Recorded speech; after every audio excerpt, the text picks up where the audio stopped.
ইলেকশনৰ বটা লাগিছে নে নাই ইফালে সব মেম্বাৰ বিলাকে ঘূৰি আছে নে গাঁৱে গাঁৱে একদম ঠিক আছে আমাৰ গুৱাহাটী জিলা ভাৰতীয় জনতা পাৰ্টিৰ সভাপতি তপন দাস ডাঙৰীয়া বিমানকোট মণ্ডল ভাৰতীয় জনতা পাৰ্টিৰ সভাপতি তীৰ্থ মেধি ডাঙৰীয়া গুৱাহাটী পৌৰ নিগমৰ মেয়ৰ বিজ্ঞান শৰণীয়া ডাঙৰীয়া অশোক ভৰালী ডাঙৰীয়া নবাৰুণ মেধি ডাঙৰীয়া আমাৰ তালুকৰ সভাপতি উপেন চন্দ্ৰ নাথ ডাঙৰীয়া এজিপিৰ সম্পাদক জগন্নাথ ঠাকুৰীয়া ডাঙৰীয়া যোগীপাৰা ৰাইজ গৈৰহৰ সভাপতি কামিনী নাথ ডাঙৰীয়া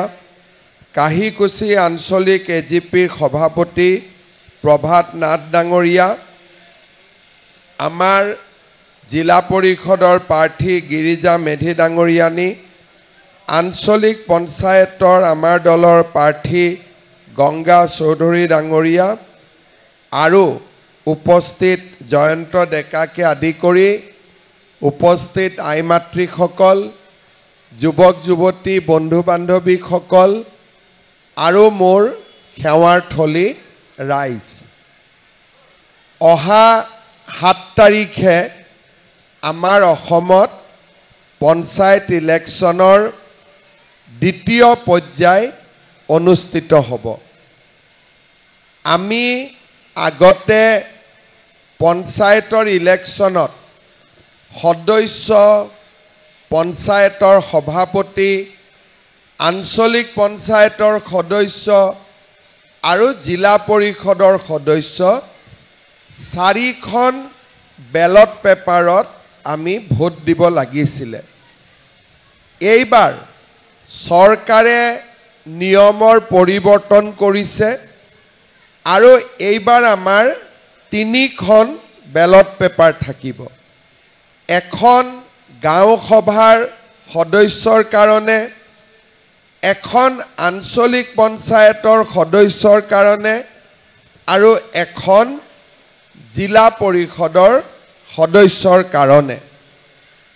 লোকসভা আৰু বিধানসভাত আমি মেচিনত ভোট দিওঁ কিন্তু পঞ্চায়ত ইলেকশ্যনত যেহেতু 3খনকৈ বেলট পেপাৰ থাকে সেইবাবে মেচিনত ইলেকশ্যন পতা সম্ভৱ নহয় আৰু সেই কাৰণে আমি বেলট পেপাৰত পঞ্চায়ত ইলেকশ্যন অনুষ্ঠিত কৰোঁ গাঁও পঞ্চায়তৰ সভাপতি আমাক লাগিব যিসকল গাঁও সভাৰ সদস্যা নিৰ্বাচিত হ'ব তেখেতসকলে পিছত বহি তেওঁলোকৰ মাজৰ পৰা এজন সভাপতি বা সভানেত্ৰী নিৰ্বাচন কৰিব এতিয়া আগতে নিৰ্বাচনত বিজেপিয়ে হওক কংগ্ৰেছে হওক এজিপিয়ে হওক গাঁও পঞ্চায়তৰ সদস্যটো প্ৰতীক চিহ্ন থাকে আঞ্চলিকতো প্ৰতীক চিহ্ন থাকে আৰু জিলা পৰিষদতো প্ৰতীক চিহ্ন থাকে এইবাৰ গাঁও পঞ্চায়তৰ সদস্য পদত প্ৰতীক চিহ্ন নাথাকে তাৰ মানে যিকোনো ব্যক্তিয়ে গাঁও পঞ্চায়তৰ সদস্য পদত নিৰ্বাচন খেলিব পাৰে কিন্তু আমি এটা কথা চাব লাগিব যে গাঁও পঞ্চায়তসমূহ কাম কাজৰ কাৰণে অতিকে প্ৰয়োজনীয় আৰু সেই কাৰণে গাঁও সভাৰ সদস্যাক ভোট দিওঁতেও আমি সাৱধান হ'ব লাগিব যাতে আমাৰ ভাল সদস্যা এগৰাকী বা সদস্য এগৰাকী ৰাইজে নিৰ্বাচন কৰিব পাৰে গাঁও পঞ্চায়তৰ সদস্য পদত বিজেপি এজিপি উঠিছে আৰু কংগ্ৰেছৰ মানুহ উঠিছে আৰু আন কোনোবা উঠিব পাৰে বিজেপিৰো 2-3 জনো উঠিব পাৰে মই আপোনালোকক অনুৰোধ কৰিম আপোনালোকে যেন যাকে ভোট নিদিয়ক কিয় কিন্তু বিজেপিৰ জনকহে ভোট দিব ঠিক আছে যি আছে বিজেপিৰ ভিতৰতে ভোট দিব গাঁও পঞ্চায়ততো আপোনালোকে কংগ্ৰেছক ভোট নিদিব কাৰণ এটা বস্তাত এটাও যদি পচা আলু খুমাই যায় গোটেই বস্তাটোকে পচাই দিয়ে হয় নে নহয় সেই কাৰণে কংগ্ৰেছক কতো ভোট নিদিব আমাৰ ভিতৰতে যিগৰাকী ভাল সেইগৰাকীক ভোট দিব আমাৰ ঘৰৰ ভিতৰতে কামটো সমাধান হৈ যাব বুজি পাইছেনে সকলোৱে ঠিক আছে আঞ্চলিক পঞ্চায়ত আৰু জিলা পৰিষদ ইয়াতে আপোনালোকে পদুম ফুল দেখা পাব জিলা পৰিষদতো পদুম থাকিব আঞ্চলিকতো পদুম থাকিব এজিপিৰো গৰল আৰু ধাৰাপুৰত এজিপি বা এই ধৰণে আমি ভগাই মিলাই লৈছো কিন্তু আমাৰ কাহিকুছিত দুইটাই পদুম ফুলৰ ছবিতে আমাৰ প্ৰাৰ্থী আছে এটা এজিপি এটা হাতী এটা পদুম ঠিক আছে এতিয়া কৰবাত দুইটাই পদুম কৰবাত এটা হাতী এটা পদুম কিন্তু হাতী মানে পদুম পদুম মানে হাতী হাতী আৰু পদুমৰ মাজত পাৰ্থক্য নাই সেই কাৰণে আপোনালোকে প্ৰথমতে ধুনিয়াকৈ হাতীটোক ভোট দি ল'ব আকৌ দ্বিতীয়খন বেলট পেপাৰ পাব পদুমক ভোট দিব তৃতীয়খনত যি চিন হয় কিন্তু বিজেপিৰ ভিতৰত দিব হ'ব গতিকে আমি এই ধৰণে যদি নিৰ্বাচন খেলু আমি আমাৰ চৰকাৰৰ যিখিনি কামকাজ তাৰ লগত আমি একেলগে আগবাঢ়ি যাব পাৰিম আৰু আমাৰ ভাৰতীয় জনতা পাৰ্টি আৰু এজিপিৰ মিত্ৰ গোষ্ঠীৰ চৰকাৰকো আমি শক্তিশালী কৰিব পাৰিম শ্ৰদ্ধাৰ ৰাইজ আপোনালোকে জানে যে আমাৰ এই কাহিকুছি পঞ্চায়ত আগতে পশ্চিম গুৱাহাটী সমষ্টিৰ অন্তৰ্গত আছিল কিন্তু এইবাৰ সমষ্টিবিলাক নতুনকৈ গঠন হ'ল আৰু আমাৰ কাহিকুছি গৰল আজাৰা ধাৰাপুৰ এই গোটেই অঞ্চলটো জালুকবাৰী সমষ্টিৰ অন্তৰ্ভুক্ত হ'ল 26 চনত যেতিয়া আমি বিধানসভাত ভোট দিম পশ্চিম গুৱাহাটী বুলি নহয় আমি জালুকবাৰী বুলি ভোট দিম আৰু যদি দলে মোক মনোনয়ন দিয়ে তেতিয়াহলে ময়ো জালুকবাৰী সমষ্টিতে ইলেকশন উঠিব লাগিব অহাবাৰ এতিয়া মেট্ৰিক পৰীক্ষা দিলে মেট্ৰিকৰ আগতে টেষ্ট পৰীক্ষা এটা হয় নহয় বাছনি পৰীক্ষা এটা হয় নে নহয় বাছনি পাছ কৰিলেহে মেট্ৰিক দিব পাৰি গতিকে এই পঞ্চায়ত ইলেকশনটো মোৰ কাৰণে বাছনি পৰীক্ষা ধৰণৰ গতিকে বাছনি পাছ কৰিলেহে মই মেট্ৰিক দিব পাৰিম সেই কাৰণে সদস্যই হওক আঞ্চলিক সদস্যই হওক বা জিলা পৰিষদে হওক আমি যি প্ৰাৰ্থীক ভোট দিব আপোনালোকক অনুৰোধ কৰিছো সেই প্ৰাৰ্থীবিলাক পাছ কৰিলেহে মই মেট্ৰিক পৰীক্ষা দিব পাৰিম হয় নে নহয় সেই কাৰণে আপোনালোকে যেন পঞ্চায়ত ইলেকশনত এজিপিক আঞ্চলিকত আৰু বিজেপিক জিলা পৰিষদ ভোট দিয়ে দিবনে সবে দিবতো একদম সকলোৱে যাতে সুন্দৰ কৰি আমাৰ আঞ্চলিকত এজিপি আৰু জিলা পৰিষদত বিজেপি এতিয়া মই আপোনালোকক 2-4 আখাৰ অলপ চৰকাৰে কি কৰি আছে কেনেকে আগলৈ কি কৰিব খুজিছে তাৰ বিষয়ে আপোনালোকক মই অকনমান বুজাই দিব খুজিছো শ্ৰদ্ধাৰ ৰাইজ আমি অসমত বিজেপি 2016 চনৰ পৰা চৰকাৰ হ'ল 16ৰ পৰা 21ৰ পৰা আমি এতিয়া 25 চন আমাৰ 9 বছৰ হ'ল এই 9 বছৰৰ মাজত কোভিডো আহিলে 2-2.5 বছৰ কোভিডৰ লগতে সময়টো পাৰ হৈ গ'ল ভ্যাকচিন অক্সিজেন চিকিৎসা ঔষধ হস্পিটাল এনেকে পাৰ হৈ গ'ল কাম কৰাৰ আমি সুযোগ পালো 21 চনৰ পৰা 4 বছৰ 1 বছৰ আৰু আছে আগতে আমাৰ অসমত কোনে চৰকাৰ চলাইছিল কংগ্ৰেছ দলে চৰকাৰ চলাইছিল 15 বছৰটো একেলগে চলালে আৰু তাৰ আগতেও চৰকাৰ কংগ্ৰেছৰে আছিল এজিপিক বাদ দি 1979 চনৰ পৰা আজি 1920 চন এক প্ৰকাৰ ক'ব গ'লে 70ৰ পৰা 80 10 80ৰ পৰা 90 10 90ৰ পৰা 100 100 110 120 40 বছৰ 40 বছৰ যিসকলৰ বয়স 55 হৈছে 40 হৈছে 35 হৈছে 60 হৈছে 65 হৈছে তেওঁলোকে এটা মনত হিসাব কৰিব পাৰে যে 40 বছৰ অসমত অসমীয়া মানুহবিলাকে এটা দিনো পাৰ কৰা নাছিল য'ত নেকি কোনবা নহয় কোনবা জায়গাত আন্দোলন নহৈছিল আজি বোলে গুৱাহাটী বন্ধ কালি বোলে অসম বন্ধ কালি বোলে ধৰ্ণা কালি বোলে ধৰ্মঘট কালি বোলে স্কুল বন্ধ কালি বোলে নামনি অসম বন্ধ মধ্য অসম বন্ধ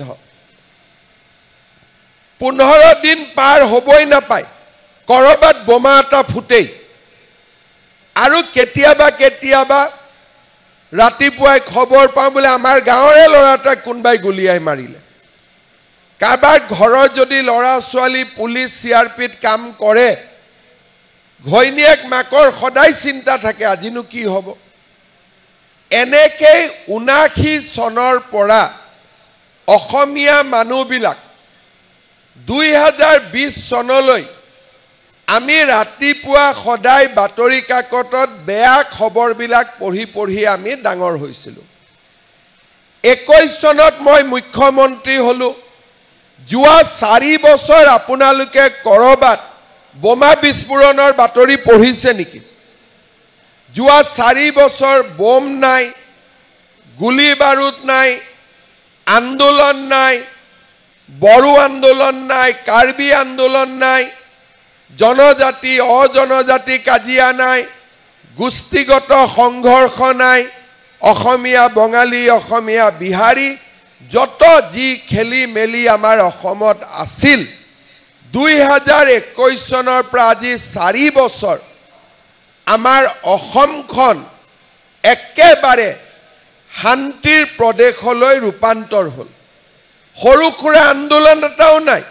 স্কুল কলেজ সম্পূৰ্ণ চলে কলেজ সম্পূৰ্ণ চলে বাকিটো মই নকয় আগত 4খন ফ্লাইট আহিছিল গুৱাহাটী এয়াৰপোৰ্টত এতিয়া দিনে ৰাতিয়ে খালি ফ্লাইটে চলাচলি কৰি থাকে ৰাতিয়ে দিনে ইয়াতে ফ্লাইটে নামে ফ্লাইটে উঠে তাৰ মানে মানুহৰ মনত অসমক লৈ ভয় ভাৱটো নোহোৱা হৈ গ'ল আৰু অসমৰ ভিতৰত থকা মানুহেও বোলে ৰাতি 2টাত বিহু ফাংচন হৈছে ঘৰৰ ল'ৰা ঘৰত আহিব কোনো ধৰণৰ বেয়া চিন্তা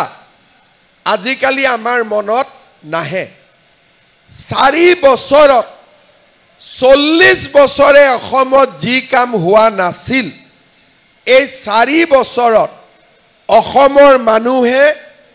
এখন নতুন অসম দেখা পালে আজি বোলে বিহু ৰাষ্ট্ৰীয় মঞ্চত কালি বোলে ঝুমুৰ নৃত্য পৰখি বোলে অসমীয়া ধ্ৰুপদী ভাষালৈ ৰূপান্তৰ হ'ল চৰাইদেউ মৈদাম ইউনেস্কো ৱৰ্ল্ড হেৰিটেজ হ'ল বোলে আজি ৰাষ্ট্ৰপতি আহিছে ৰাতি কাজিৰঙাত আছে প্ৰধানমন্ত্ৰী আহিছে ৰাতি কাজিৰঙাত আছে ভূটানৰ ৰজা আছে কাজিৰঙাত আছে আমাৰ অসমৰ প্ৰতি মানুহৰ ভাৱমূৰ্তিও পৰিৱৰ্তন হ'ল আৰু অসমৰ ভিতৰতো আগতে নোহোৱা বহুত নতুন নতুন কাম সংশোধন আৰু সংস্কাৰ হ'ল চৰকাৰী চাকৰি এটা পাবৰ বাবে আমাৰ অসমত আগতে 5 লাখ টকালৈকে ঘোষ দিবই লাগিব এচিএছ এপিএছ অফিচাৰ হবৰ কাৰণেতো 1 কোটি 1.5 কোটি ঘোষ দিব লাগিব অংগনবাদী চাকৰি এটা কৰিবৰ কাৰণেও ৰাজনৈতিক নেতাৰ পিছত ঘূৰিব লাগিব তাতো টকা পইচা খাব লাগিব মই মুখ্যমন্ত্ৰী হলো 1.5 লাখ অসমীয়া লৰা ছোৱালীয়ে চাকৰি পালে মই যদি 1 লাখ টকা কৈ ললুহেতেন মোৰ ঘৰত 1500 কোটি টকা জমা হলহেতেন আজি টকা বাদ দিয়ক চাকৰি নামত অসমত মানুহে তামোল পান এখনো খাব খা নকৰে এতিয়া চাকৰি কোনে পায় বোলে পান দোকানী লৰা বোলে মাকে বজাৰত সবজি বেপাৰ কৰিছে তাৰ লৰা ছোৱালী ঠেলা চালকৰ লৰা আজি আমাৰ অসমখন দুখীয়া দৰিদ্ৰ নিম্ন মধ্যবিত্ত আৰু মধ্যবিত্ত সমাজে আজি টকা পইচা নিদিয়াকৈও চাকৰি পাব পাৰে ইয়াৰ ফলত লাভ হৈছে কি আগতে মাকে কয় বাবা স্কুলত যা স্কুলত গৈনো কি হ'ব পঢ়ি চাকৰি পাব নেকি উল্টাই লৰাই মাককে কয় বোলে মা কলেজত যাচোন বোলে মা কলেজত গৈ কি লাভ হ'ব চাকৰি পাব নেকি তোমাৰ পইচা আছে চাকৰি মুক লৈ দিবৰ কাৰণে এতিয়াতো সেইবোৰ নুখুদে বোলে যা ভালকৈ পঢ় মামা আছে চাকৰি পাই যাব আজি মাক বাপেকেও লৰা ছোৱালীক স্কুলত পঠাব পাৰে যে আমাৰ অসমত এতিয়া টকা পইচাৰ কথা নাই পঢ় যদি চাকৰি পাবি আজিৰ পৰা 10 বছৰ আগতে কোনোবাই এই কথা সপোনতো ভাবিব পাৰিছিল নেকি আপোনালোকে এবাৰ চিন্তা কৰক কংগ্ৰেছৰ মানুহবিলাকে যিমান ডাঙৰ ডাঙৰ ঘৰ বনাইছে গাড়ী কিনিছে সব চাকৰি নামত কালেকশন কৰা টকা আৰু লৰাই টকা দিয়ে টকা দিলেও যে চাকৰি পাব গ্যাৰেন্টি নাই আকৌ টকা কেটা ঘূৰাই নিবৰ কাৰণে 5 বছৰ তেওঁৰ ঘৰত গৈ থাকিব লাগে এনেকুৱা কিমান উদাহৰণ আমাৰ অসমত আছে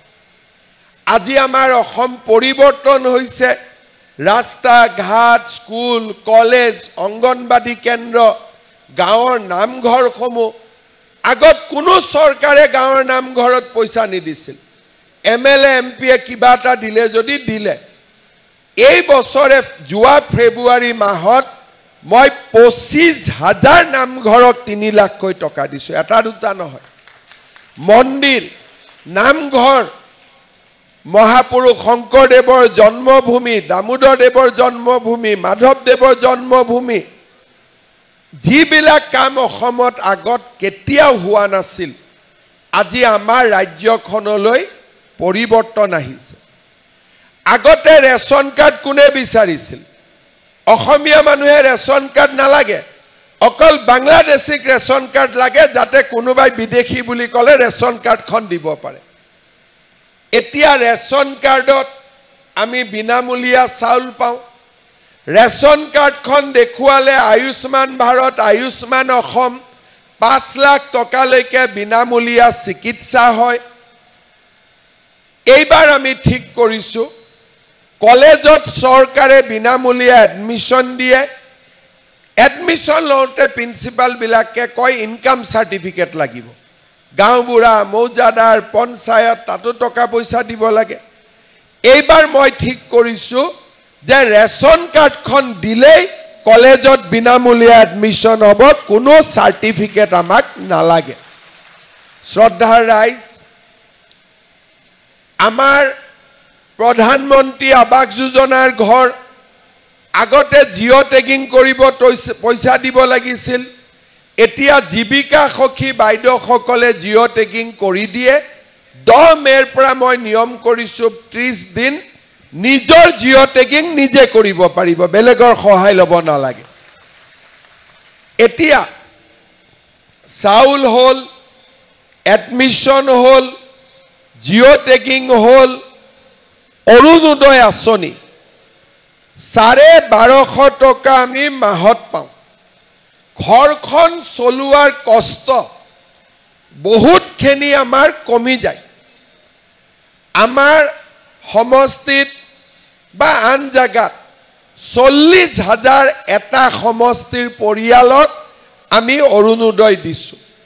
ইলেকশনৰ পিছত আমাৰ ইয়াতো যি দুখীয়া মানুহে অৰুণোদয় পোৱা নাই সকলোকে মই অৰুণোদয় পোৱাৰ ব্যৱস্থা কৰি দিম আপোনালোকে ঘৰতে অৰুণোদয় পাই যাব চিন্তা কৰিবলগীয়াও নাই 4,000 5,000 যি এক্সট্ৰা লাগে মই দি যিখিনি দুখীয়া বা নিম্ন মধ্যবিত্ত মানুহে পোৱা নাই আমি পোৱাৰ ব্যৱস্থা কৰি দিম অৰুণোদয় পালো বিনামূলীয়া চাউল পালো কলেজত এডমিশন হল 1 অক্টোবৰৰ পৰা ৰেশন কাৰ্ডত চাউলৰ লগতে আমি ৰাইজক নিমখ চেনি দালি এই তিনিটা বস্তু আমি বজাৰতকৈ 30 টকা কেজি আমি কম দামত দিম বজাৰত যদি 90 টকা চেনি হয় ৰেশন কাৰ্ডত আপোনালোকে 60 টকাত পাব বজাৰত যদি দালি 100 টকা হয় ৰেশন কাৰ্ডত আপোনালোকে 70 টকা পাব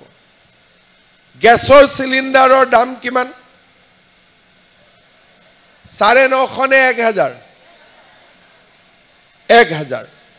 অহা 1 অক্টোবৰৰ পৰা মই আপোনালোকক ৰেশন কাৰ্ডৰ 1 অক্টোবৰৰ পৰা গেছৰ সিলিন্ডাৰ মই আপোনালোকক 650 টকাত দি দিম 650 টকাত গেছৰ সিলিন্ডাৰ পাব প্ৰধানমন্ত্ৰী উজ্জ্বলা যোজনাৰ কাৰ্ড কাৰ আছে গেছৰ কাৰ্ড যাৰ উজ্জ্বলা গেছৰ কাৰ্ড আছে তেওঁলোকে গেছ 250 টকাত পাব ভাল হ'বনে বেয়া হ'ব তাৰ মানে এতিয়া আপোনালোকে হিসাব কৰক ঘৰখনৰ ৰাইজৰ লাভটো হৈয়ে আছে ৰাস্তা হৈছে ফ্লাইওভাৰ হৈছে স্কুল হৈছে কলেজ হৈছে মেডিকেল কলেজ হৈছে ৰাইজৰ কামটো হৈ আছে লগতে আমাৰ নিজৰ কাম কিমান হৈছে চাউল কেটা কিনিব নালাগে দালি তেল নিমখ গ্যাস কম দামত পাম অৰুণোদয় পালো 1250 টকা কলেজত লৰা ছোৱালীক এডমিশন দিব নালাগে আৰু ছোৱালী যদি কলেজত পঢ়িছে তাৰো খৰচ নিযুত মইনা চৰকাৰে দি আছে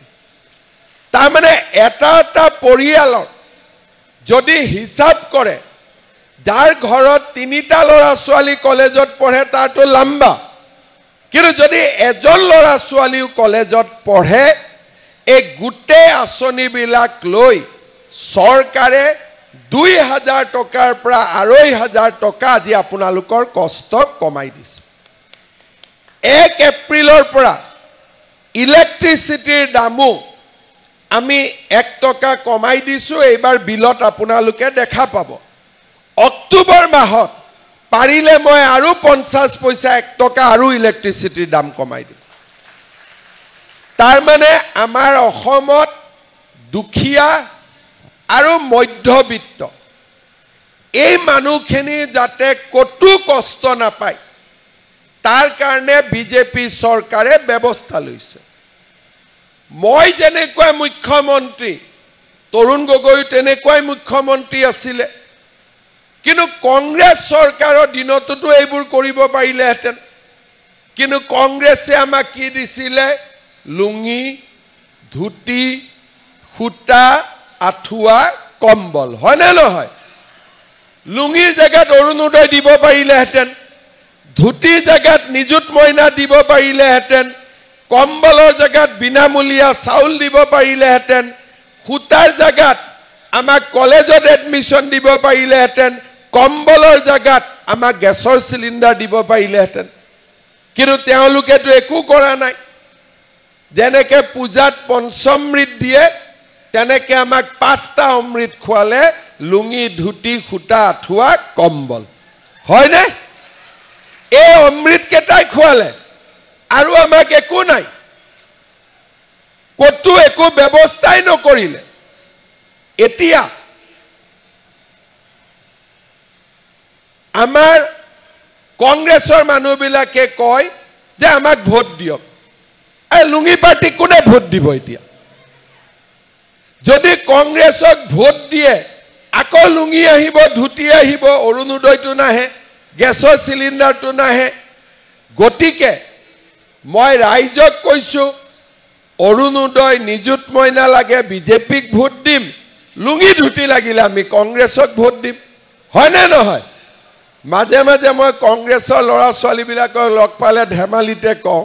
যে হাতৰ ছবিখন বাদ দে লুঙিৰ ছবিত ইলেকশ্যন উঠি থাকে খুটাও কেনেকে দিছিলে দিয়াখেনেও ভালকৈ নিদিছিলে বোলে কংগ্ৰেছৰ মিটিং বোলে মিটিঙত গলে কি পাম বোলে খুটা পাবি 5000 মহিলা গল বোলে খুটা পাম ট্ৰাকত খুটা থাকে 200 বান্ডল তলত মহিলা থাকে 5000 200 বান্ডল খুটা ওপৰৰ পৰা দলিয়াই দিয়ে ক্ৰিকেট বলাৰ কেচ ধৰা দি সকলো মহিলাই তাত জাপ মাৰি পৰে হয় নে নহয় আপোনালোকৰ মনত আছে নে নাই সেই আছিল কংগ্ৰেছৰ চৰকাৰ কোনো আঁচনি নাই অসমৰ উন্নতিৰ কথা নাই আজি অসমত প্ৰতিটো দিনেই নতুন নতুন উন্নতি উদ্যোগিক পৰিবেশ সমাজখনক আজি আমি আগুৱাই লৈ যাব পাৰিছো অসমত শান্তি আহিলে বোমা গুলি নোহোৱা হল আমি উদ্যোগিক সন্মিলন পাতিলো ভাৰতৰ উদ্যোগপতিসকল আহি কলে যে আমি অসমত 5 লাখ কোটি টকা বিনিয়োগ কৰিম লাভ কাৰ হ'ব ইমান যদি উদ্যোগ হয় যিবিলাক লৰা ছোৱালী আজি বেংগালুৰ কৰ্ণাটকা এই জাগাবিলাকত 7000-8000 টকাত সিকিউৰিটি গাৰ্ড কাম কৰি আছে মাক বাপেকৰ চিন্তা চিকিৎসা বেমাৰ হলে চিকিৎসা লব নোৱাৰে আজি ইমানবোৰ উদ্যোগ যদি অসমত স্থাপন হয় আমি মাকৰ লৰাক আকৌ মাকৰ কোলাত আমি উভতাই লৈ আহিব পাৰি কোনেও চিন্তা কৰা নাছিল আগতে 1,50,000 টকাৰ চাকৰি কৰিব যাওক কিন্তু 7,000-8,000 টকাৰ চাকৰি কৰিব গলে না ঘৰত 2 পইচা পঠাব পাৰে না কি ভাল কৰি তাত থাকিব পাৰে আজি আমাৰ অসমখনক আমি পৰিৱৰ্তন কৰিব লাগিব 40 বছৰ আমি চেষ্টা কৰিলো যে আন্দোলন কৰিলে পৰিৱৰ্তন হয় নেকি কিন্তু আন্দোলন কৰিলে উদ্যোগো নাহে পৰ্যটকো নাহে আৰু অসমত উন্নতি নহয় যোৱা 4 বছৰ ৰাইজে আমাক সহায় কৰিলে অসমখন শান্তিলৈ পৰিৱৰ্তন হল আৰু আজি আমাৰ ৰাজ্যৰ চাৰিওফালে উলহ মালহৰ পৰিৱেশ মানুহৰ মনত আনন্দ মানুহৰ মনত উৎসাহ আজি লাহে লাহে আমাৰ অসমখন ভাৰতৰ ভিতৰতে এখন সৰ্বাংগ সুন্দৰ ৰাজ্য হোৱাৰ পথত আজি আমাৰ অসমখন আগবাঢ়িছে শ্ৰদ্ধাৰ ৰাইজ এই অসমখনক আমি ধৰি ৰাখিব লাগিব আমাক লুঙি ধুতিৰ ৰাজনীতি নালাগে আমাৰ অসমখনক আমি আগুৱাই লৈ যাব লাগিব আমাৰ নিম্ন মধ্যবিত্ত দৰিদ্ৰ দুখীয়া সমাজখনক আমি সকাহ দিব লাগিব আগতে মেডিকেল পঢ়িব লৰা ছোৱালী বাহিৰত গৈছিল এতিয়া মই অসমত 24খন মেডিকেল কলেজ বনোৱাৰ কাম হাতত লৈছো 14খন হৈ গল এতিয়া মেডিকেল পঢ়িব লৰা ছোৱালী বাহিৰত যাব নালাগে 2,500-3,000 ডক্টৰ প্ৰতি বছৰে অসমতে আমি ইয়াৰ পৰা পাছ কৰাব পাৰি